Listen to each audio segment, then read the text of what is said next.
Hello,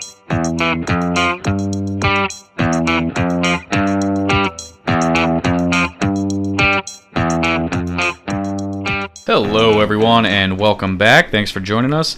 Down by Contact Football Podcast, episode number 17. I'm your host, Dylan, and as always, I am joined here with Tom. Tom, how you doing? I've been better. A little under the weather. A little under the weather. I think it's due to the poor fantasy team that you drafted. Was it? Probably. And also here with us, Bill. Bill, how we doing? Greetings and salutations. Ooh. I apologize for that, but I am godlike. Wow. Sorry for your ears, folks. I'll try to tone that down on the post-production. So welcome back. Thanks for joining us. Make sure you follow us on Instagram and Twitter at DBC_football. Check us out on YouTube, DBC Football, or on the web at www.dbcfootball.com. Make sure you subscribe on iTunes and Stitcher, and then actually listen. Yeah. Makes us feel good about ourselves. Sometimes. Here and there. Not necessarily in that order, but please do all of it. All of it. Tell your friends and your friends' friends. Be that weirdo that promotes someone else's podcast. Do not hold anyone at gunpoint on our account, but if that's how you get down, hey, just don't hurt anyone. Get down to business. All right, well, let's kick right into it. Kick, get it? See, there's a kicking pun. Sorry. News around the league. First and foremost, I want to jump into the OBJ injury and reaction. I have to say that is the worst human in the world at handling his emotions. No. That was awful. That was embarrassing for me to watch, and I hate the Giants. That was awful. So he takes a hit, right? He goes up to make a catch. He takes a legal hit on his leg, and immediately, he just throws a tantrum. Takes his helmet off again on the field and doesn't get penalized. Starts punching the turf. He's all angry. Gets up and sprints to the locker room. Realizes there's a camera on him. Drops to the ground and starts crying. Then, under his own power, again gets up and walks into the locker room. X-rays negative. Yeah. OBJ. Tom, what's your take on Odell Beckham Jr.? Well, I mean, like you said, he's a little bit of a drama queen, so that's not really something that's, out of the ordinary. A lot of drama queen. Yeah. Do you think it rubs the Giants organization the wrong way? As long as he's, still putting up, 1,300 yards and double-digit touchdowns, I think they can kind of deal with it. So. How about you, Bill? If you were a head coach of a team and you got a guy that's, you had the whole saga with the kicking net, and, now you're in the preseason and the guy's throwing the biggest temper tantrum you've ever seen, how would you react if you saw, one of your players reacting that way? I mean, it is a bit of a tough spot right now for the Giants organization generally because they appear to be trying to do pretty well this year. I mean, obviously their offensive line's questionable, but a big part of that has got to be, as far as offensively anyway, he has to be a part of it. He's certainly one of the most talented receivers in the league right now, if not the most talented, as far as just pure talent, not size and all that kind of stuff. But even though he is actually a pretty big dude. But just time after time of outbursts. Yeah. And just publicly and on the field, and you referred to him taking his helmet off for the 8 millionth time, and nothing's come of that. Yeah, I mean, that one boggles my. Des Bryant and Odell Beckham have a free pass. They're allowed to blow up and take their helmets off on the field. I mean, Des Bryant, nice. For as much as he's a cowboy, even though he has his moments still too, he has appeared to have matured, which is good for him and certainly good for the Cowboys. But Odell just appears to be going in the entirely opposite direction. Yeah. If I'm the GM, I'm the coach, I'm whoever, I'm just the organization, whatever. I'm thinking I want to warn them, listen, this is preseason, all right, you better have got that out of your system. Once we actually get to when things start to matter, if you start throwing fits on the field, and then you have to get ejected from the game or whatever it is, then I'm thinking about benching them. But again, it's a rock and a hard place because do you want to bench possibly your most talented player? It's tough. Yeah. I mean, clearly he was upset on the low hit, but like you said, it's completely legal. Perfectly legal. What else is a cornerback supposed to do? They go high, they get penalized. They got to play the game too. Yeah. Yeah, absolutely. to the desired effect, try to force an incompletion. Yeah.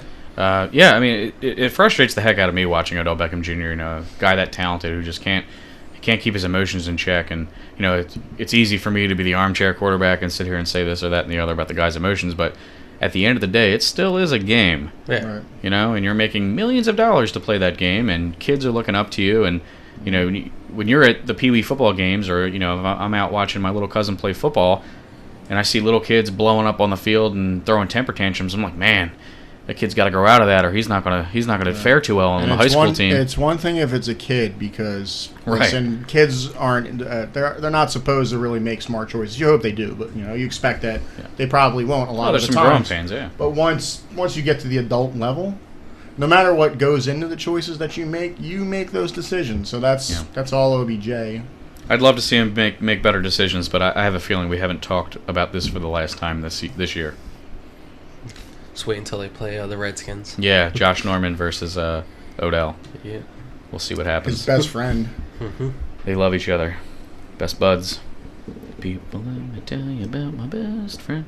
Okay, Cam Newton is a go and will play for the first time since last year against the Jaguars this week. Cam's a go, Tom? What do you think? Draft him first overall in the fantasy drafts? No, I mean, last year he obviously had a down year. He did. I drafted him.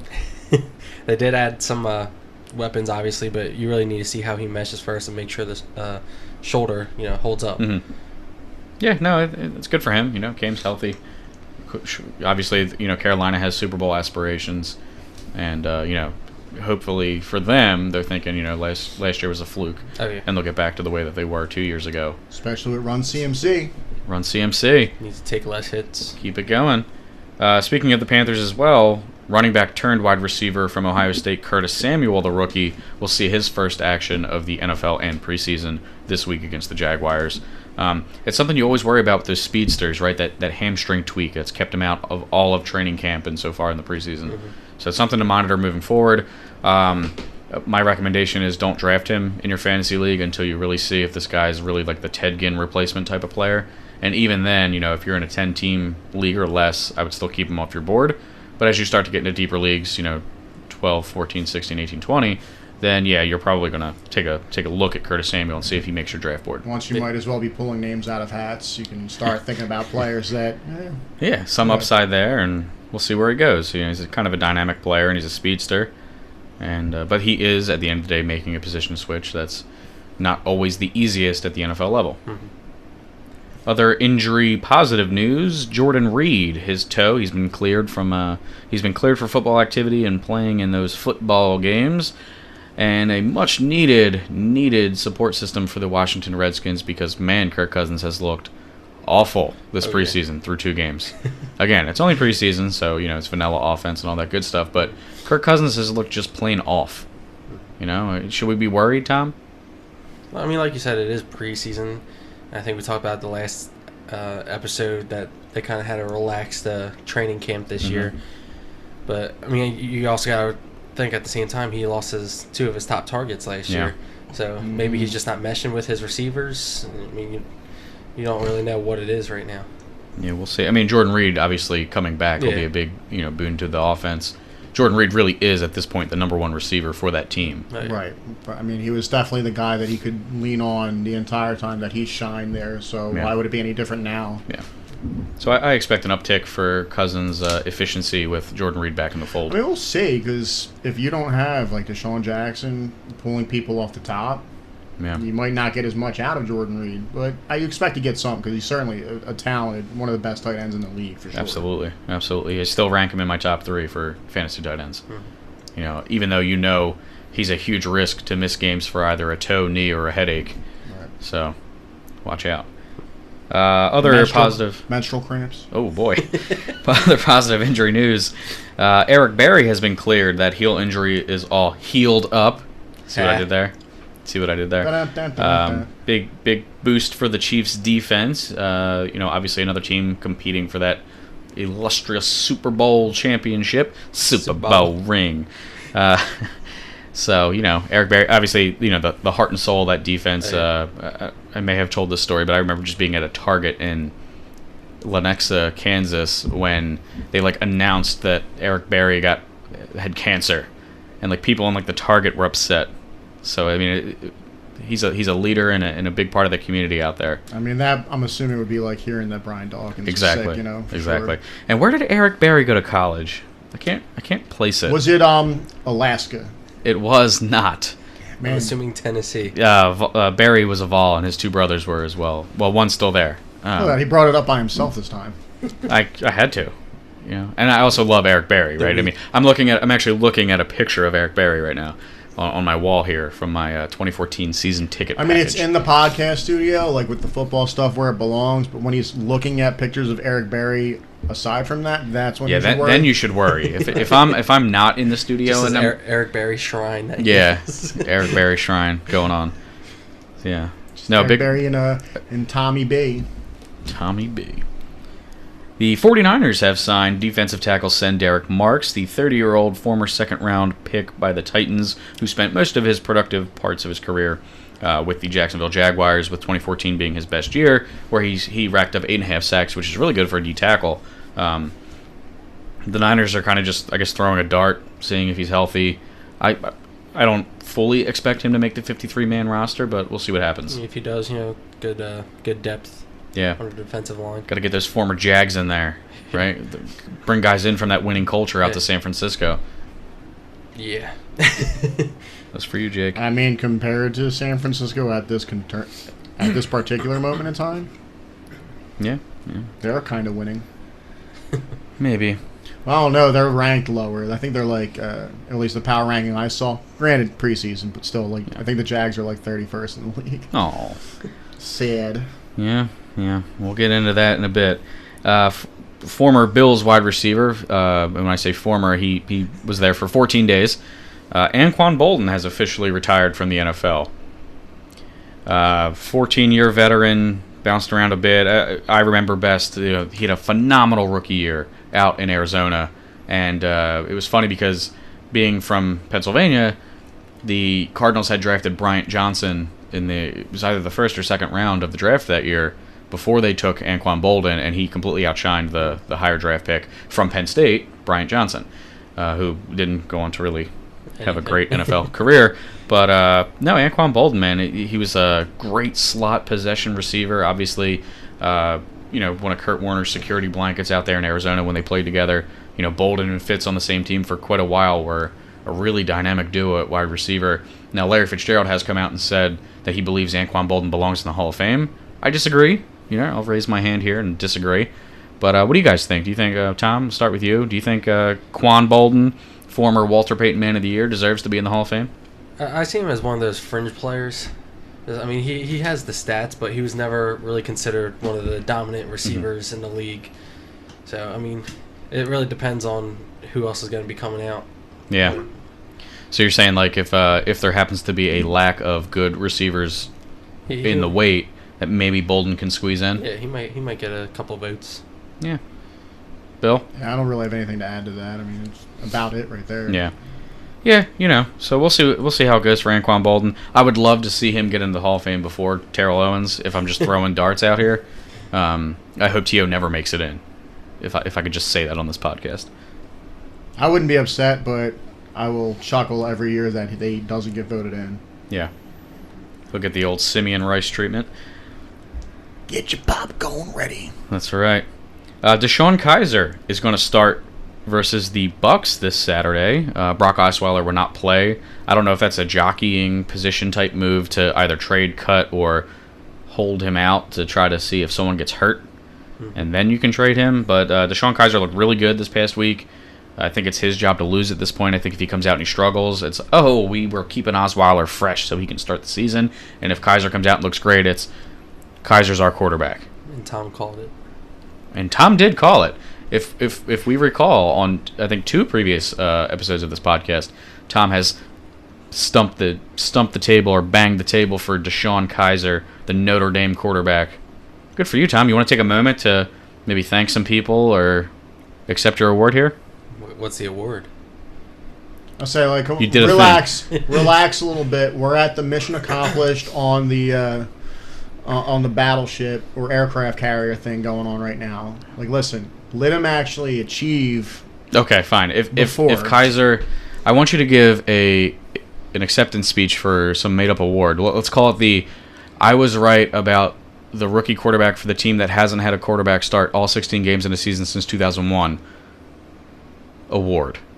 I want to hear your acceptance speech if Kaiser wins the job. I don't really have an acceptance speech, but you don't have to have it now. He has to get the job first. Yeah, if he wins the job. You got to look at it. I mean, start thinking about it. Out of pen to paper, all the rookies, pen to paper. He's the most likely one to start week 1. Yeah, I mean, if I remember, like you, was he the one you said was going to be the best out of the quarterback class? That had the potential to be the best. Right.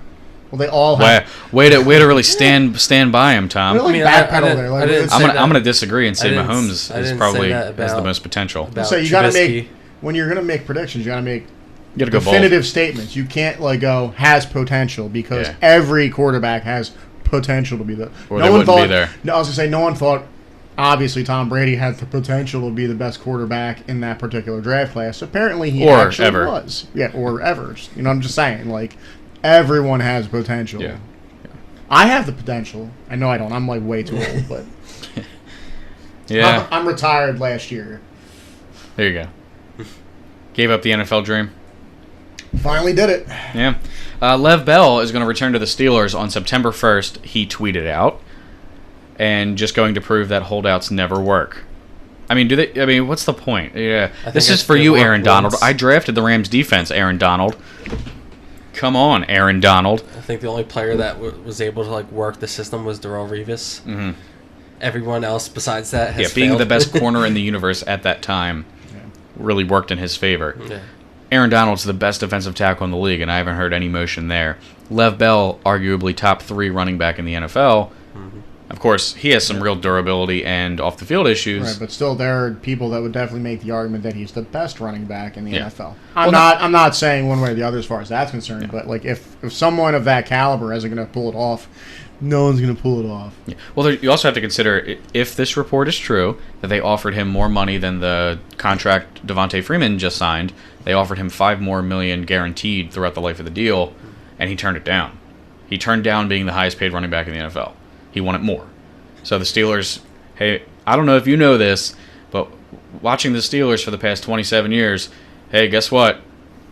They don't play that game. Right. This is what you're worth, and if they've offered him to be the highest-paid player and the highest-paid player at the position, he probably should have put pen to paper on that one. Very much a blue-collar, no-nonsense town. Don't Absolutely. Try to act like a diva in Pittsburgh. Yeah. It's not ownership and GM and coaching. I mean, it's all no-nonsense. Yeah, don't try to be a diva in the Steel City. They traded the Super Bowl MVP for a 4th-round pick. I mean, it says a thing there, I think. Yeah. And all he did was smoke pot. Lev Bell's already done that. Yeah. Anywho, good for you, Lev Bell. Return to the team and make fantasy owners happy all across the world. Or at least America. The Bears have signed... I'm not hearing a difference. I apologize for that distortion. Man. Bears signed left tackle Charles Leno to a 4-year, $38 million extension, which is a pretty fair bargain for a starting left tackle. Yeah. He was a 2014 7th-round pick, and he has started 20 straight games at left tackle for the Chicago Bears. They're hoping that he protects the blind side of Mitch Trubisky for years to come. Good for him. Yeah, good for him. One last thing for news around the league that I kind of want to dive into before we start talking some fantasy football here. Oh, man. I saw the report that Roger Goodell is close to a 5-year extension to remain the commissioner. I didn't read deeper than the headline, but I think there's a sigh of exasperation. There is, Sure. For me, it is twofold, right? I mean, and I get from owners' perspective, they love the guy. Unless you're Robert Kraft, you love the guy. Or currently Jerry Jones, even though suspension much deserved. You look at, from a business standpoint, the market has grown exponentially in London and in China and in Germany. Mm-hmm. And the league's making more money than it ever has. Mm-hmm. And it's bigger than it ever was. And it's all streaming live on different platforms. And they've got big deals with Twitter and Amazon. And they're doing great things. Merchandising's at all-time high. If he himself spearheads and gets it into the internet streaming market, the way that you have a Netflix, the way you have HBO Go or HBO Now, whichever, if you can If you can go sans cable, sans antenna, and just stream the NFL, just pay them directly. Yeah. Listen, I can't hate Roger Goodell too much. I mean, granted, he makes decisions that makes everybody shake their heads. There's no getting around that, but still, like, now I can't hate him too much. That if he option, does do that option, due to Roger Goodell, essentially exists as long as you are out of your home team's market with the streaming Sunday ticket. Okay, but you're still gonna like have to. But deal, right. So the step in the right direction, though. Maybe we're getting there. Right.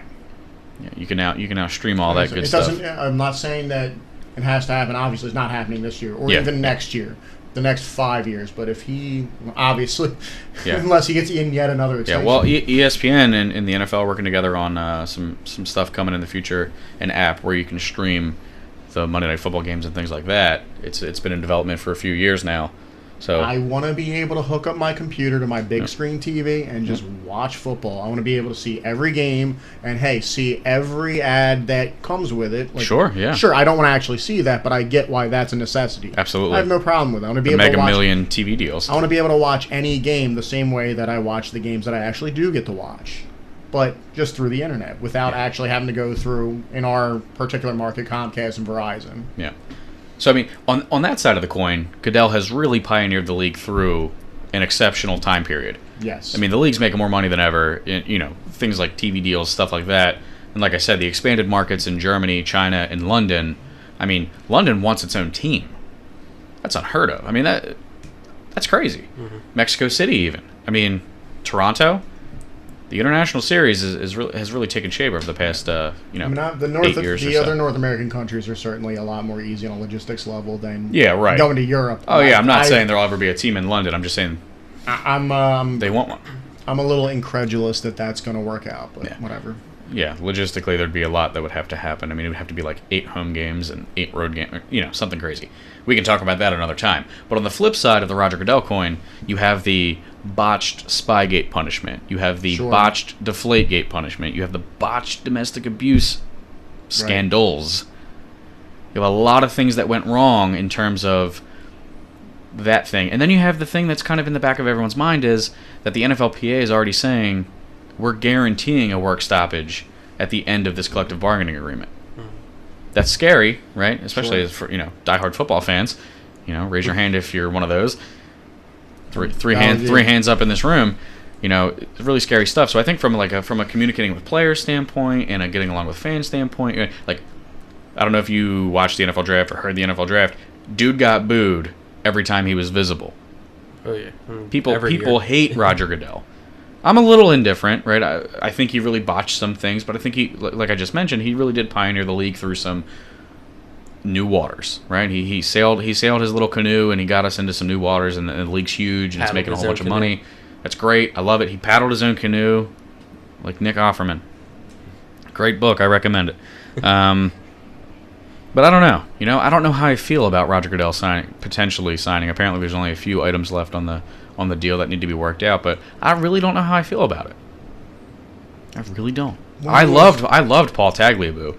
Goodell took over for Tagliabue back in 2006, I believe it was, and Tagliabue was everybody loved that guy. So when was his deal slated to end? Next year. Was it? I believe, currently. Yeah, well, give him this year. It's either next year or the year after. I think is right. So no, sorry, 2 years because a 5-year extension puts him through 2024. Right. If he's done more good than bad in the next year or two, because there's still going to be everyone makes bad decisions. It happens even at the highest levels. And they're trying to make amends for all the domestic abuse drops, right? The things that they dropped the ball on. Well, the Zeke thing is clear there for sure. Yeah. So they have this new policy in place, and they're going to try and enforce it, and hopefully they continue to do so. And I mean that particularly is kind of a murky subject. So there's a lot of emotions built into it by nature. So it's understandable people have judgments, but it's really hard to have really objective judgments. In my opinion. There's really no right or wrong there. In terms, there's right or wrong. Don't right abuse or people. But as far as it was a difficult situation to judge. Until you actually get to the point where there is an objective ruling as to what actually happened, which at that time they didn't have. Right, all the evidence, blah blah blah, that kind of thing. Then it's hard to say when action should necessarily be taken. Yeah. Absolutely. Tom, anything to add? Yeah, I mean, obviously I'm not a huge fan of Roger Goodell. Especially right now, right? Especially right now, yeah. I mean, Do you think Zeke should not be suspended? Can we? I mean, Do we want to open that can of worms again? No. But, I mean, No, I mean, we went over it last time, and he's was fine with it. Like, obviously, not from an emotional standpoint. That's a very talented player on his team, if not the most talented player on your team, By far. But you didn't give an objection, if I remember correctly. I mean, So gotta go by the rules, but that's the thing too. I mean, I think it was last season, Josh Brown, one game. Oh yeah, that was insane. Now, granted, he got like totally blackballed by the league, right. But yeah, like there were like diary entries. Did you read any of that stuff? Like the stuff about Josh Brown and I think I did, the but I mental, heard it's pretty not bad. not just the physical abuse, but the mental abuse he put his wife through. And he there's admitted to it, there's a too. special It's just place and a special place for that guy. My only just thing is you got to be consistent with your punishments. Oh, absolutely, and that's the biggest gripe on Roger Goodell is that he's not consistent with his punishments. Right, that's certainly a problem. Like he over punished for Deflategate for under punishing for Spygate, right? He under punished Greg Hardy. He under punished Ray Rice. He under punished Ray McDonald. These are the things he has to deal with. But hey, owners love him. He makes them a bunch of money. Yeah. But I'll say, like, regarding, we'll say, Ray Rice, Josh Brown, what jobs do they have now? Well, yeah. What jobs have they had since their incidents? Yeah, but that's the But that's- credibility of owners Right, versus right. That's not the credibility of Roger right, Goodell. Right, that's not the commissioner doing that, of course, yeah. Yeah. That's teams not wanting backlash for a player, which, to be fair, Zeke Elliott versus Ray Rice, Ray Rice at the time was 29, 30. I mean, he was showing some decline, He had shown major decline that season. Sure. So It was, kind of things all thrown together. there's still that whole, like, Joe Mixon hasn't played it down in the NFL, and he dropped a girl. And that was a serious punch if you've never seen the video. I don't recommend watching it, but, Joe Mixon? But, yeah, the talent of the rookie coming into the league said, hey, well, that was in his past. Right. It was a mistake. And granted, yeah, people do make mistakes and they recover from it, but I certainly have my opinion on domestic I was abuse. going to say, well, not to give an opinion regarding specifically that, or generally that, should I say, or specifically the particular instance in question. Yeah. With Joe Mixon, was it also a case where she was attacking him the way that she was attacking Ray Rice? She was verbally attacking she Joe wasn't Mixon. physically charging him. She was not physically charging him. In an elevator, which is Correct. an enclosed Yeah, space. it was like in a McDonald's or it was a fast food chain. Right. I forget which one it was. Oh, it was a bar. Joe Mixon? Yeah. No, he wasn't 21 at the time. I think he's 21 now. It was a food chain. Might have been. Yeah. But just to be clear, unlike the Ray Rice incident, which, bad as that is, was a retaliation, and Joe Mixon was certainly not. Is all I want to Correct. Right. Yeah. Much like Zeke Elliott. Anywho, that's enough talk about domestic abuse. Let's talk about something happy and fun, like fantasy football. Yeah. Fantasy Already football. Already sounds more fun. True that. All right. So, we held our 2017 fantasy draft, 16-team league, half-point PPR, snake draft. Let's talk a little bit about it. How about the combine? Let's run through that combine. First up, what we do is we had 7 events. All 16 players compete in 7 different events to have the highest cumulative score. And then players pick from highest to lowest points, pick which draft slot they want in the snake draft. So, event number 1 was what we called the random chug. We had a beer you had to chug, and then you were given the point total written on the bottom of a cup. It at was random. not warm beer. Twas warm beer, warm natty ice, not Matty Ice. We weren't drinking Matt Ryan. It's gross. It was natty ice. Hey, I'm just letting you know. We didn't get too weird up in here, But my favorite part of that event is always the -10 cup. Sure. The negative, and there are 2 Cowboys fans in our league, Tom being one of them. But Tom didn't. I was really hoping Tom would get the -10 cup. I hope that every year. It's gonna be huge. Thanks. And the other Cowboys fan was Got the -10 was cup. the other one with the negative. Was the one who nailed the -10 cup. So To be clear, if it wasn't obvious, just so I can make it clear, 16 teams, 16 owners here. 1 through 15 was your high point or your positive point totals, and then offsetting the fact that there isn't 16 with the negative 10. Just Right, yeah. So the other Cowboys fan got the negative 10, which just brings joy to my heart. I kind of brought joy to my heart just because Todd. Yeah, well, that's a good point. Everyone enjoys Todd's misery. Yeah, pretty Sorry, much. Todd. We still love you. But from there, we moved on to the cornhole competition. If you're unfamiliar with the game cornhole, Google it. I'm not going to explain it. But you have beanbag toss. You have 4 throws, 3 points in the hole, 1 point on the board, and we ran through that. That's just a pretty standard event. The next event is what we call the random card. We lay out a deck of cards face down on a table. Everyone grabs a card. Ace is 1 point. From there, you move up, 2 through 10. That's how many points you get if you pull that card. Jack 11, Queen 12, King 13. Flip over a random card, you get that point total. Yeah. Another random event that's really good. People who maybe in the upcoming events aren't that good could potentially jump up and do pretty well. Talking to you, Ray. So it's a good equalizer. It's a good equalizer. Thank you. After that, I believe it was the speed chug. Yeah. The speed chug. This is my favorite event. Who can chug a 12-ounce beer the fastest out of a solo cup?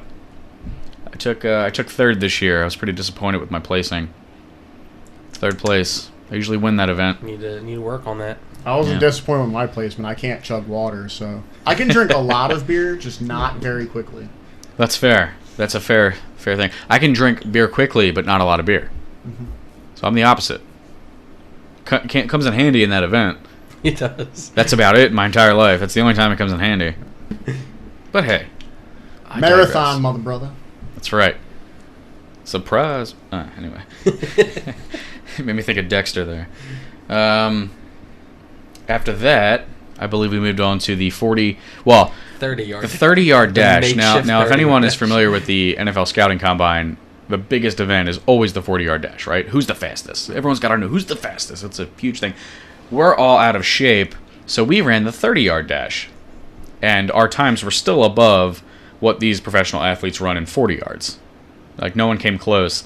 Like, I think I ran... Mike ran a 5-something. Yeah, like, someone ran close to Rich Eisen's time in the 40. And Rich Eisen is a commentator. Like, he ran like a 5.99 in the 40. So... I vote next year there's no subbins. Yeah, you can have a ringer. We had some kids run. I vote we don't do that next year. Oh man, so that was a good time. But we all run. We get out of breath, and immediately after that, if your ringer is a small child, I don't really have an issue with that. only one person didn't use a child as the ringer. One person played the system. Like, probably shouldn't have used the older preteen child. Yeah, that's fine. All right, then 2 people cheated the system. Then immediately after that, when we're all gassed and winded, we do the shuttle run with legs of 10 and 20 yards. So that was fun. And if you ever want to feel completely out of shape, if you are out of shape, and you want to set up a draft combine event, include the 30-yard dash and the shuttle run. Yeah. We were all winded. We looked terrible running, all of us. It was great. Got some great pictures, some good stuff. So much fun. I mean, technically, we were supposed to touch the ground with our hands, and after the first we deviated from that. That ended pretty quickly. After the first person. Yeah. We changed it up a little bit. And following that, we had Tom's creation, the final event called the Guzzle Gauntlet. No wonder I hate it. Which was great. Which was great in theory, but needed to be timed. But by that time, everybody was already pretty tuned in, and everyone just wanted the combine to kind of be over. We were ready to draft. There were enough people that were inebriated, and then that... There were 16 people. And that event by itself included 4 drinks, which is why I... Technically. Anyway, which is why I abstained, because I had to drive after that. Yeah, good point. Bill, the responsible one over there.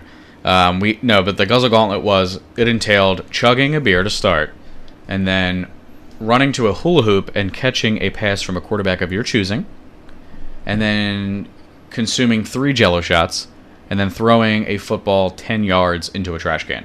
I want to point out that not a single person made the 10-yard throw.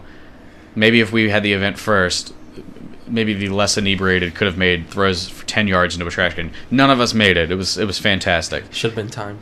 Made a great time. Now, Tom, you didn't object to not timing it. Because I didn't think of a solution until I'd afterwards. have cut the Jello shots, to tell you the truth. Yeah, that was the longest part. I mean, it literally took some people 10+ minutes to do 3 Jello shots. The time could have ended at the throw, so you couldn't If you're listening, be sure to drop us a comment on our website if Jello shots make you sick. Apparently, that's a thing. There was 3 or 4 people hate Jello. 3 or 4 people that just weren't feeling it. Yeah. Drop us a comment. Let us know. I'm one of those people, so I don't like Jello shots at all. Yeah. I mean, we had one person actually kind of take ill due to the Jello shots. Yeah. That was interesting. I mean, I did them the fastest, if we're keeping track. I probably did it second fastest. I'm sure Jake probably ate the most Jello shots, though. Jake, not only did Jake eat the most, he took them home and was he was ready to roll, man. Say last year you had Jello shots. We did Jello shots at Jake's afterwards. I was gonna say last year when me, Jake, and you went back to your apartment, and then he proceeded to eat all the Jello shots you had left over.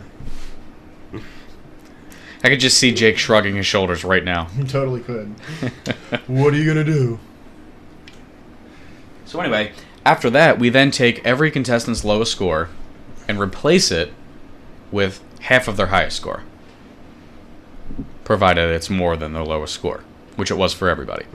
Then everybody had their cumulative score, and we picked positions. Now, I came in 7th overall in the combine event. No, I'm sorry. I came in 6th. No, I was right the first time. 7th. And what happened was 1 through 6th were the picks chosen before it was my turn to pick.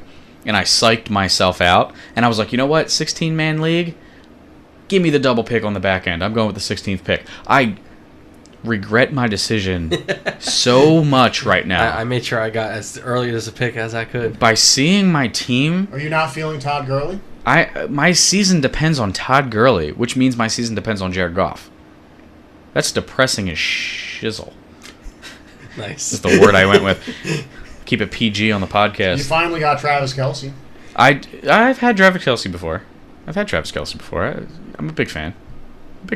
Yeah. But no. Not that first year that you said he was a sleeper. That's true. Or last year. Someone else across from me. Well, not in this league. Yeah, I haven't had Travis Kelce in this league specifically, but I have had Travis Kelce. That is specifically what I meant. Yes, I'm sorry. But but I think everyone had a good time. Yeah. So what'd you think of the food spread? This food spread was good. We had there was barbecue pork. There was your usual stuff, your burgers, your hot dogs, sausage and peppers. There was some apricot glazed kielbasi, which was amazing. Tom, did you make that? No, Jackie made that. Oh man, Tom's wife, my sister, made that. It was delicious. It was. Yeah, I didn't try too many different things. I was pretty hungry because I worked that morning. Yeah. From 7 o'clock to 12. The combine started at 12:30. I got there about that time. Immediately, there are hamburgers. Well, let me eat them. I'm gonna get them. That's right. I mean, there were the hot dogs. There was so much good food. Soft pretzels, hard pretzels, every kind of pretzel. No, it was a lot of fun. So I highly recommend if you do a fantasy draft and you really really really enjoy it, you actually enjoy it, and everybody in your league is really into it, throw a combine event. We run it out of State Park, Bellevue State Park in Delaware, and we just throw a party out of it. We have a great time. We do this combine event. We had a wedding going on in the background. It was great. Yeah, they loved us, I'm sure. I'm sure. Yeah, us, the bunch of drunk guys running around in the background of their pictures. I mean, it's not like if you think about doing this kind of thing, it's not like you have to get too crazy with it. If you want to do just pure sports events, you want to do some beer chugs, you like the random stuff, you don't got to get anything too crazy. Just throw a little barbecue, just do a few things. I only know of one other person that throws a combine type event, and it's basically like a relay race. For draft positioning, but it's so much better than just your standard pulling names out of a hat or something you know what I mean.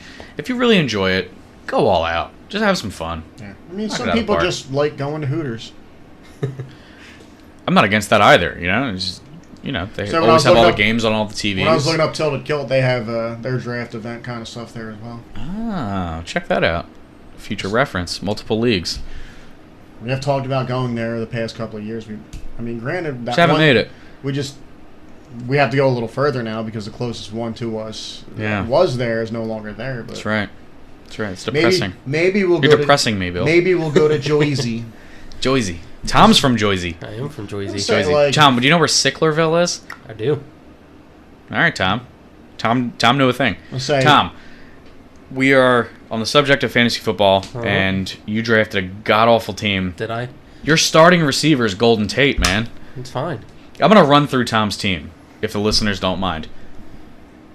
Jordan Howard, bust. Yeah, okay. Marshawn Lynch, bust. Yeah, okay. Golden Tate, number 3 receiver as a number 1.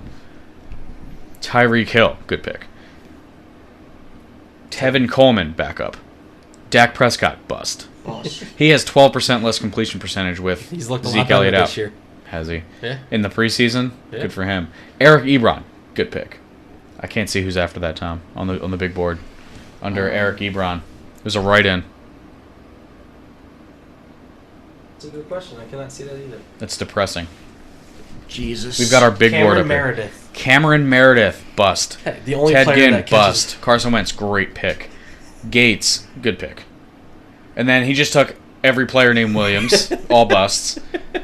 Pittsburgh Steelers I'm just D, saying, another write-in. The last 2 years. And Josh Lambo, that was your best pick. Your best pick was in the 16th round, your kicker. The other write-in was Mike Williams. Mike Williams, the wide receiver, because the Stash sticker him. got used by accident. Yeah, you have 17 players with the last name Williams. And Just by like- that I mean 3. Backup Bills running backs. Joe get and Jonathan. Touchdowns. Tom, if you look at your team, what is your favorite pick? What pick of yours do you think gave you the most value in say the round? It certainly wasn't Golden Tate. You reached on him really bad. He was like the best receiver available at the time. He wasn't, because He was the top rated. you're wrong. Nah. We'll go Dak Prescott. Anyway. Nah, but I would say Tevin Coleman. Tevin Coleman? Yeah, I mean, he Just gets crashed and burned, my friend. he gets the third down duties, receiving yards, catches, and Yeah, he's going to get that, like, one random week where he gets, like, 20 points. So and Tom the was rest going he's with gonna get Tevin Coleman goose eggs all year. in the 5th round. The He's 5th a- round. Tevin Coleman, backup running back as your flex. He's going to average you 6 points at best. I'm just saying, this is really the first year that I'm actually confident about my running back group. The last 2 years, That's depressing. I've been in this league. I've had some crappy running back groups, so I made sure. That to I step agree up. with. I'm not particularly confident with mine. I also like Carson Wentz just because Yeah. it So bothered you guys that I. Picked Oh yeah, him. you took Wentz just I to know. piss me Listen, off. no. Let's get it straight. We know, like, Tom likes to think that he can get over on trades. So I'm just gonna call him out on this completely.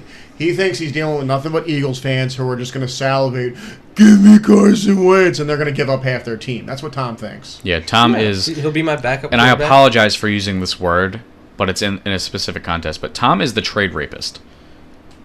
He really is. Anyway, moving on to Bill's team. What do we got here? We've got Amari Cooper, DeMarco Murray, Danny Woodhead, Matt Ryan, Deshaun Jackson, Kyle Rudolph, Alvin Kamara, John Brown, Jeremy Hill, Eagles defense, Shane Vereen, Danny Amendola, Brent Selleck, Jeremy Langford, Zach Miller. Zach Miller, and Cairo Santos.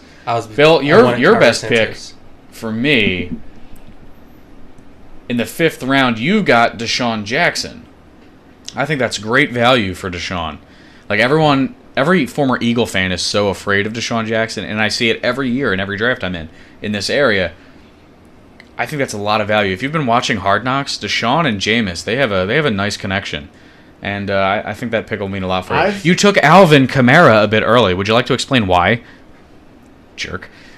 I mean, I heard on some show, the host talks about, different players, gives out fantasy advice, and apparently Alvin Kamara is, like, pretty good. And we got to the point where I stopped really knowing who almost anyone was. So, and I was like, You could have drafted George Kittle. Hey, let me look Could have drafted at George this. Kittle. I need to think about my third running back. That's actually the round he went in. Really? George Kittle.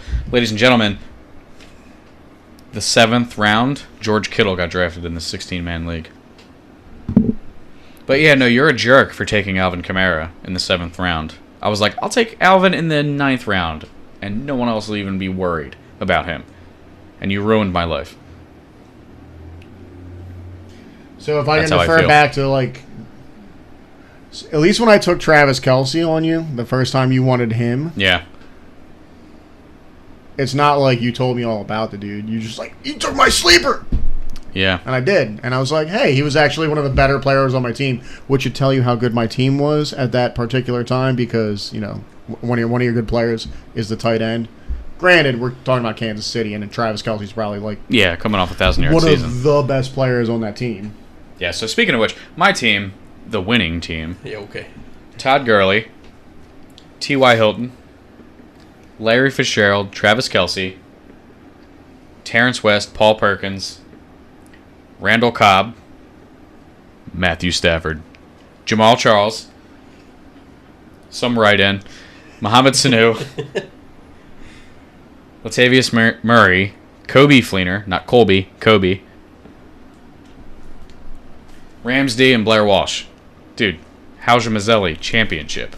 You didn't get to the 16th round, which was also a write-in. Oh, did I miss one? I missed two, actually. They were Oh, you got write-ins. two They're write-ins. probably If not. I can point Actually, out, I've already dropped one of them, so. Really? you don't take a kicker before the last Yeah, round. by the way, yeah, so we had a kicker go in the 9th round in this league, And it wasn't me this year. and it wasn't you. Steven Gostkowski went in the 9th round. I don't even think he's the best kicker. So if you're listening, By here's what someone here's who generally knows what he's doing, Yeah. too. if you're listening, if anyone in your league drafts a kicker before their last pick, unless it's an auction style draft that has IDP, if someone takes a kicker before their last pick, stop that. Just stop that. Bad. In that other league me and you were in, I can guarantee it's going to happen. It's insane. Defense and kickers will go before the 10th round. Oh, that's depressing. So depressing. So get ready. Kickers. I mean, I can feel how... I know like, kickers are people too, but I mean, come on. I know I can feel how like taking a quarterback in the 4th round is definitely early, but like people were doing it, and there's 16 people. I'm like, Yeah. let me get someone good, and dude, Matt Ryan and Julio, they could be putting up 20, 30 points a game. Just I saying. mean, Matt Ryan was the league MVP. That was my argument. I can't see reaching on a quarterback early if the run starts or something like that. Like I can't be too mad at that. But a kicker in the 9th round literally boils my blood. Yeah, I mean, it's not... Like it's I good should. for I'm you. gonna start drafting punters and seeing if they can get some points somehow. I want a punting league. Drop me a comment if you have a league that has punters in it. I don't care if we have to track it manually. I'm gonna get a punter league. I'm gonna get Marquette King with the first pick. Sorry. Right after Donnie Jones retires. He might not make the team. Donnie Jones. We've got the kid from Ohio State, Johnston. Looking pretty good, the 25-year-old rookie out of Ohio State. Looking pretty good.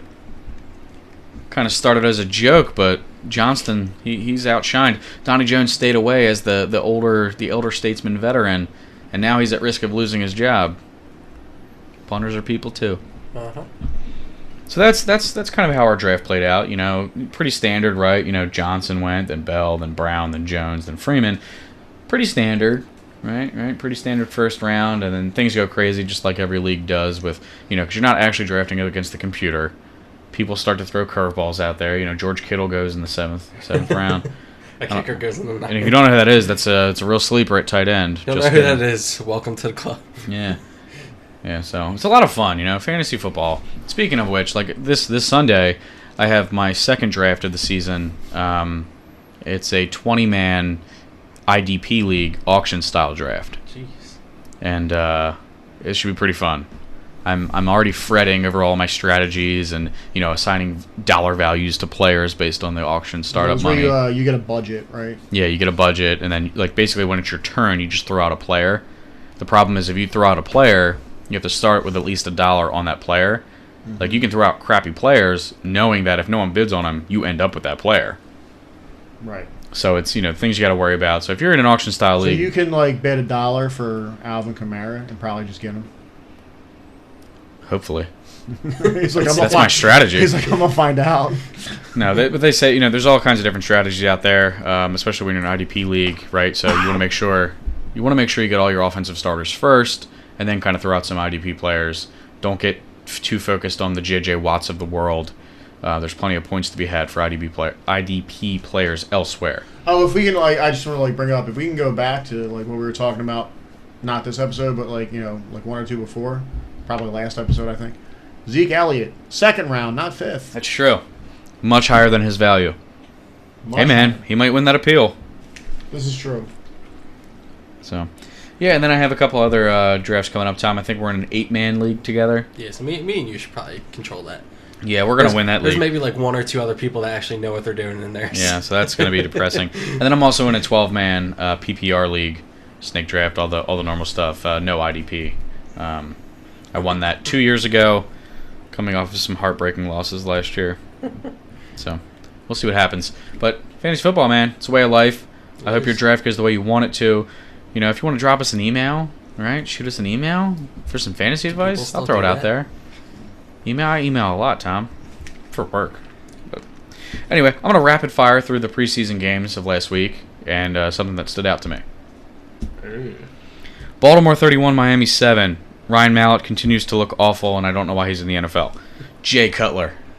Nothing more needed to be said there. Jay Cutler. Philadelphia 20, Buffalo 16. Ronald Darby looks like the truth in that defense. Granted, it's one preseason game. Side note real quick. Yeah. So Philly and Miami have been joint practicing. Right? This week, yeah. Right, and Byron Maxwell apparently got burned for 6 touchdowns. Yeah, he got toasted. Maxwell talked about how he hated being in Philadelphia this week and got roasted by Carson Wentz a bunch of times. 6 times. Yeah. 3 were Alshon Jeffrey. Yeah, it's awesome. Tampa Bay 12, Jacksonville 8. Bortles' job is officially at risk. Doug Marrone has officially confirmed that. And Winston looked like money. Mm-hmm. Minnesota 13, Seattle 20. Left tackle George Fant is out for the year for the Seahawks. They went ahead and traded a 5th-round pick for Matt Tobin and a 7th-round pick from the Philadelphia Eagles. Tobin's no longer an Eagle. I don't know why we had to give up the 7th-round pick on that one, but whatever. Not really sure either. Dalvin Cook went for 7 carries and 40 yards. Dalvin Cook has continued to impress. I highly recommend if you can get him in a value position. If you're in about a 12-man league, that's about the 4th round. I would highly recommend Dalvin Cook. Kansas City 30, Cincinnati 12. Patrick Mahomes. Oh boy. Having been a season ticket holder for the Kansas City Chiefs, let me tell you, they're going to be rooting for Mahomes every time Alex Smith goes 3 and out. What do you think, Tom? I think Mahomes has more upside than that to Sean Kaiser. We'll see. Another thing of note, Joe Mixon struggled again. More upside than Alex Smith, anyway. That's true. Yeah, Alex Smith has a higher floor. Mahomes has a higher ceiling. If they come out of the gate struggling, it's going to be hard for Andy to keep the dogs off. Houston 27, New England 23. Tom Brady looked like Tom Brady. Deshaun Watson struggled. Therefore, O'Brien officially let everyone know that Tom Savage is their starter. I think Watson went 3 out of 10. The Rams 24, the Raiders 21. Todd Gurley looked pretty good, 8 for 38 and a score. Derek Carr came out and looked like money, 7 out of 9 for 100 yards, 2 touchdowns and a pick. Derek Carr is back from that broken leg, baby. Super Bowl hopes. I'm good with that. My 1st-round pick, Amari Cooper. There you go. Carolina 27, Tennessee 34. Mariota looked good, also coming back from a broken fibula. And Christian McCaffrey averaged 11 yards a carry. It's pretty good. Ain't nothing wrong with that. That is pretty good. The guy has looked dynamic. Another player I highly recommend you draft. Something Ike Reese, I'm sure, is happy to see. Yeah. Colts 19, Cowboys 24. Marlon Mack looked pretty good for a rookie coming off the bench, 5 for 45. He could really be a nice player. I know Robert Turbin is officially the 2nd pick, but if I'm drafting a cuff or a backup Colts running back thinking Gore might give out, I'm targeting Marlon Mack instead of Robert Turbin. Mm-hmm. Other note, Rico Gathers did not show out this week, which is a change in the trend from the past 2 weeks. Because he didn't play. There you go. He had a concussion. There you go. That's why. Shows how much I know about the Cowboys. Jalen Smith did, though. Jalen Smith played, and I tell you what, man, he looked into the game. I was really happy to see him. We've talked about Jalen Smith previously on this podcast. It was nice to see him back. I mean, the guy was a freak at Notre Dame. And, even on plays that he wasn't in, he was so into the game. It was really nice to see. So good for Jalen Smith, and welcome back. For sure. Green Bay 21, Washington 17. Kirk Cousins looked lost again. I mean, he looked really bad. Like he didn't even know the people he was throwing the ball to. It's really awesome if you're an Eagles fan. Potentially Brandon Marshall and OBJ out. Zeke out. Kirk Cousins looking like he has never played football. Things are looking pretty good for the Eagles right now. And side note, Green Bay's backup quarterback, who I'm a huge fan of, and I think I've mentioned this before, Brett Hundley out of UCLA, was money. I think he was like 9 out of 10 for some, 100 and some odd yards and a touchdown. So good for you, Brett. Brett Hundley. Mm-hmm. If your name's Brett and you play for Green Bay, they have a spot in their hearts. New York Jets 6, Detroit 16. Stafford looked like he was in game shape, 8 out of 10 for some yards and a score. And the Jets, I'm going to go ahead and predict they're going to go 2-14. The Jets stink. That's a little too nice. Bad. Yeah, the Jets did not look good. Except at all. The young guys are getting all the reps at practice this week. Yeah, for good reason. Who's their starter? Starting quarterback? Yeah. Josh McCown. It's going to be Josh McCown. Yeah, Josh McCown. You have like several bad decisions you can make. You're going to make a bad decision. It's just Josh McCown. That's what it is. Chicago 24, Arizona 23. I literally, from my notes for this game, I wrote Mike Glennon stinks. That's what I wrote. Yeah. When I shouldn't be long. When I watched the highlights of that game, I wrote Mike Glennon stinks. Shouldn't be too long until Trubisky sees we'll see Trubisky by week 6. Denver 33, San Francisco 14. Trevor Siemian has officially won the Broncos starting gig. C.J. Anderson's looked pretty spry. He looks a lot better than he did last year. And a little bit of a side note, Jamal Charles will make his preseason debut this coming week. Nothing really notable for San Francisco. They look like they're going to stink too. Defense looks young and hungry, but that offense looks pretty scary. October 29th. October 29th. Eagles Niners will be there. Atlanta 13, Pittsburgh 17. James Conner 20 carries for 98 yards, and then Lev Bell tweeted he was coming back to the team. James Conner, you may or may not know, I think we've mentioned on the show before, won his battle with cancer, and now he carried the ball 20 times for the Steelers in a game. So good for you, James Conner. Also went to Pitt, so he's a Pittsburgh guy through and through. New Orleans 13, Chargers 7. That Alvin Kamara guy, Bill, who you drafted way too early. You look all right? Yeah, he had a 50-yard touchdown he ripped off. He finished the game with 5 carries for 61 yards in that score. I mean, the dude's a sleeper. Yeah, he has continued to impress. And I still stand by my assessment that he'll be the best running back out of this draft class. I was going to say, I've heard somewhere that he might end up being the best running back in the class. I got to say, like, there were moves that he put, even against Alabama. And they just play NFL players on their defense in college, right? Even against Alabama, like, the way he's able to make people miss, he's the most agile running back I've seen in a long time. I'm really excited about Alvin Kamara. Except that you drafted him. New York Giants 6, Cleveland Browns 10. Marshall and OBJ got hurt in the game, and Deshaun Kaiser looked really good. Looked really, really good, Deshaun Kaiser. Who got hurt in that game? Brandon Marshall and Odell Beckham Jr. So Brandon Marshall got hurt in that game? Yes. Okay. Shoulder injury. Oh, that's right. Yeah. Odell Beckham didn't actually get hurt. That might be good for the Cowboys week 1. There you go. Top 2 receivers might be out. Yeah. If Odell Beckham doesn't play, that just means his feelings are still hurt. Yeah. Well, no, they're questioning it right now. Sure they are. They're trying to save face because of the tantrum he threw. Yeah, that's all. He's emotionally hurt. He's emotionally hurt. So that's what we have there. I do want to say this weekend, 3 days from now, the Conor McGregor Floyd Mayweather fight. I know it's not football related, but it's big news. It's big news. My prediction, we can go around the table here for our predictions. My prediction is Mayweather wins, and I feel sad. Tom? I mean, I don't really care about fighting, but I like McGregor. Yeah, I like him too, but Mayweather's been the best pound for pound boxer for quite some time. A woman beater. Right, so no good. Yeah, so you should hate him like you hate Zeke. I definitely like McGregor. I've definitely seen him make just completely outclass people that he's fought, but we're not doing UFC here. This is boxing, and Mayweather's never lost. Which is depressing. People can pick out the strategy that he employs. He's beefing with Justin Bieber right now. That's fascinating. So people can pick out the strategy that he employs, and it's not fun to watch, in my opinion. I think that doesn't help the sport personally. Yeah. But in the end, that's how he wins. He's got. I think we'll see. His skill set is probably it's just higher than McGregor's is. Yeah. And I do feel like this is McGregor's step into boxing, right? I feel like he's just gonna. Can you really go back to the UFC after this? You fought the best fighter, the best boxer in the world. Do you really want to go back to the UFC? I don't know. I'm rooting. It's let's like make no mistake. McGregor is kind of a wild card in everything that he does. It's So true. totally, Although you can the make most predictions are all bold. Nate Diaz beat him in the first fight, and he outboxed him. Like Diaz outboxed McGregor. So that's the odds are clearly against McGregor if For you're sure. a gambling man. I definitely would love to see him McGregor knock win. him out. Yeah, that'd be great, but I just don't think it's realistic. In other non-football sports news that we can talk about, there was a great javelin throw in Game of Thrones. Bill, what did you think of the Night King's javelin throw? Olympic worthy? Oh yeah, man. Yeah, For sure. he could take the gold. What country would the Night King compete for in the Olympics? Russia. That's good. That's Russia. good. And he would just win the gold in the javelin throw. Yeah, clearly.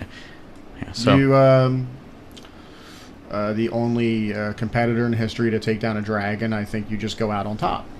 who knew dragons had so much blood? Yeah. Poor Viserion, named after the worst Targaryen. Right. Well, go figure. He's the one that ended up dying. Not much to that there. Well, I can't listen, as awesome of an episode as it was to watch. Yeah. I read the spoiler leaks of that. Yeah, I did as well. I couldn't help myself. So months ago, before the when it was on yeah, Reddit back months ago. Yeah. feels like over a year ago at this Yeah. point. It might have been actually. Yeah. I mean, the spoilers, if you're into that kind of thing, the spoilers for the entire season are out there on Reddit. Yeah. So, Yeah. I read those as well when they dropped. Yeah, I don't remember what. And so far, it's pretty spot on. Yeah, I don't remember what's supposed to happen in the last episode, but Do you want to know? Spoiler alert. Yeah. Tom said no. Tom's getting into Game of Thrones. I mean, if I want, I can read it. I, don't I just have to really watch actually care. seasons 2 through 6. There you go. For me, I'm fully now. I'm Team Night King. I want the end of the series to be the Night King has killed everyone. Ah. I'm calling it here. Jamie is Azor High. Whoa, Tom went deep there. Oh wow, he read some fan theories. Yeah. He's Or he at calling least read the prince. headlines of For those who are No, I listening read and watch the the TV actual- show and don't actually have never heard of Azor Ahai, unless you just the one time this season he was mentioned, or they made it possible that Daenerys was Azor Ahai, but Right. the prince who was promised, that's been spoken of for so many seasons. To be clear, there's a saying about characters on Game of Thrones that you are not a character in Game of Thrones unless there's a theory that you are someone that you are in fact actually not. Bran's the Night King. Fan theory. Much more plausible than Jaime is a Prince of Azor Palms. Ahai. Yeah. I would love to see Jaime kill Cersei. I'm rooting for that for season 8. I'm sorry. Yeah, I think everybody kind of is. Yeah. Cersei, the you think only- she's really pregnant? Probably. Yeah. She had I'm a not little buying look. it. I think she's lying to She keep had- Jaime in. She had a little look on her face. Yeah. Like, I got you. I think she's a lying little dirtbag. Uh-huh. Although Lena Headey is awesome. She's by far Magnificent. one of the best actors on Yeah. the entire show. And her Twitter is a joy to follow. I don't follow her Twitter though. Yeah. So. She's hilarious. So anywho, Interesting. that's our little Game of Thrones It banter was, for this it week. was a good throw by the Night King. Oh yeah. He should probably the Browns should call him. I was thinking Jaguars. Or the Jake. Jags. They do need Jake have the Jags call the Night I King. mean, Kaiser, he's looking pretty good. They might have something. Jaguars, not so much. It's true. So, might Sure. wanna call I him also up. like the mini Avengers, the lack of death for the mini Avengers on the ice It was cap. very surprising. Yeah, although I had already read what happened, but still, part of me when Tormund was being dragged into the ice, I still felt angry because Tormund's one of the few living characters remaining that I like. He was hilarious in that episode. He was. He was. He had some very, very good banter, especially with the Mountain. Hound. The The Hound. Hound, I'm sorry. Come on, man. Ooh, wrong Clegane. Wrong Clegane. Clegane. Look at me correcting you on Look at that, man. I apologize to the loyalists. And then one last topic for this week's podcast. I know we're rambling on, but with the Powerball jackpot being as high as it is, $700 million, I took a look at the values of current values of NFL teams, and I took teams that were worth $2 billion or less. That you could take your $700 million. Granted, I know that if you won the lottery, you don't actually physically get $700 million. I get that, but for the sake of this exercise, you do. Mm-hmm. You could lead an expedition to buy one of these NFL teams: the Titans, the Jaguars, the Chiefs, the Browns, the Bucks, the Saints, the Bengals, the Lions, and the Bills. In that order, most valuable to least valuable, under $2 billion. Tom, if you were given $700 million, you're leading your expedition. What team are you buying and why? I'm going to go with the Cleveland Browns. The Cleveland Browns, the least expected team I thought you'd say. Only reason I want to be... Man. I want to be known as the guy that finally brings the Browns back. You're Jimmy Haslam 2.0. Everybody wants to be that guy. Everyone wants to be that guy. It would just be like nice little asterisk. Remember when they thought Eric Mangini? Remember when they thought Mike Holmgren? Remember when they thought Butch Davis? Remember when they... Remember when they thought Tom? Tom Stanley. The owner that could. Would you coach the team as well? Like, I feel like that's a smart move. I probably would. There you go. Yeah.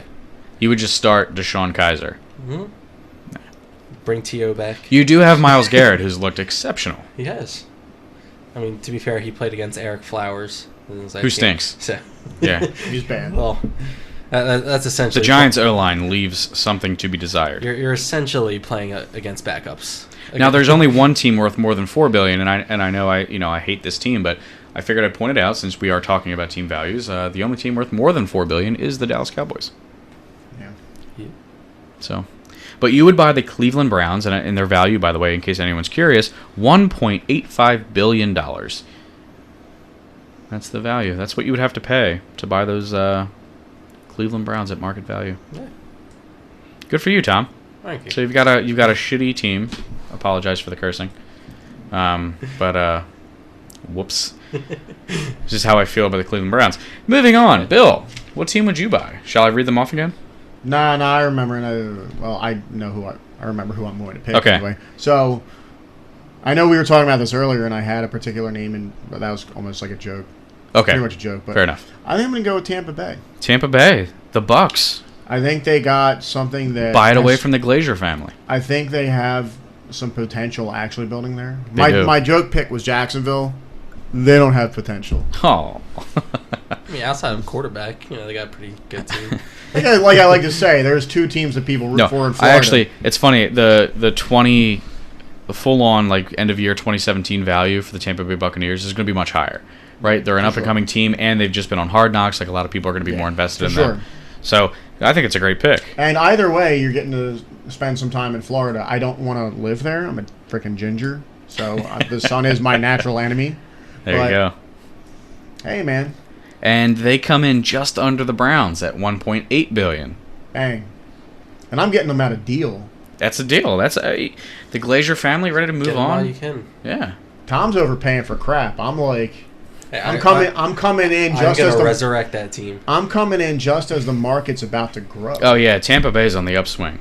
Mm-hmm. Out of every team on this list, I mean Cincinnati being at 30. It's surprising. That's just the market they're in. They just struggle to sell tickets when they're winning. It's like buying gold when it's like down at $1,200. But Tampa Bay at the 28th most valuable team at $1.8 billion. That's only going to go up.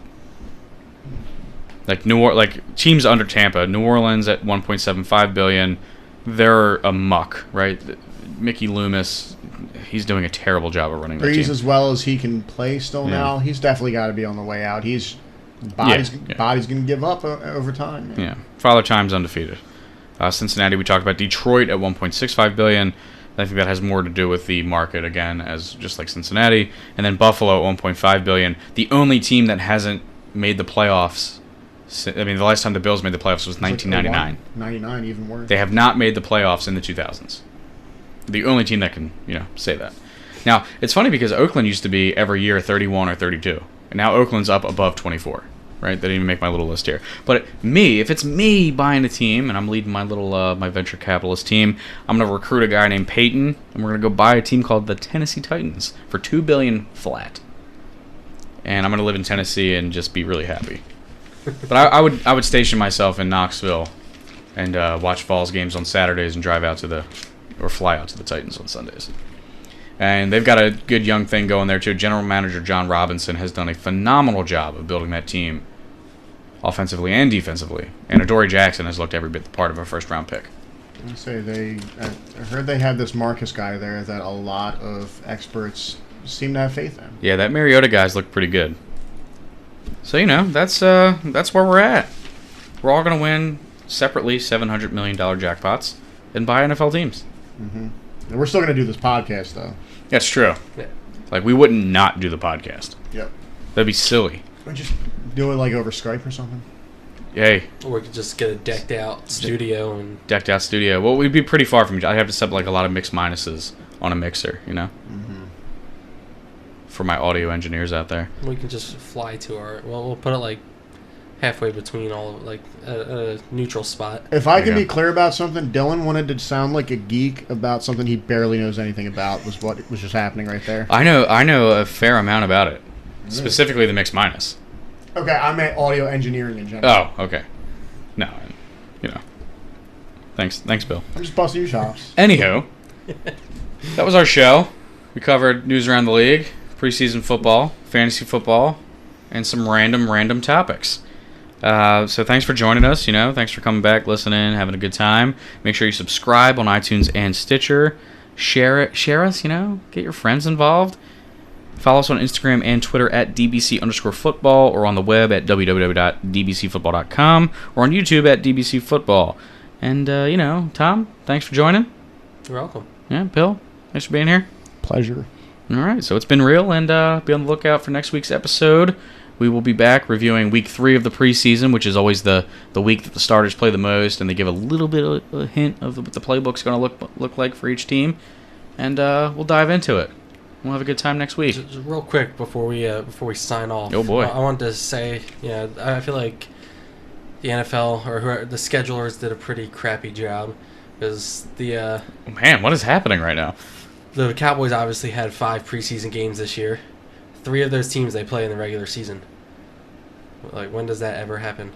I don't know, Tom. Usually you don't play. You seem like you really feel some type of way about that. Usually Like, you just stopped me signing off to it, talk about it that. popped in my head. Usually you don't play teams that you play in the regular season. The Eagles have on many occasions. Really?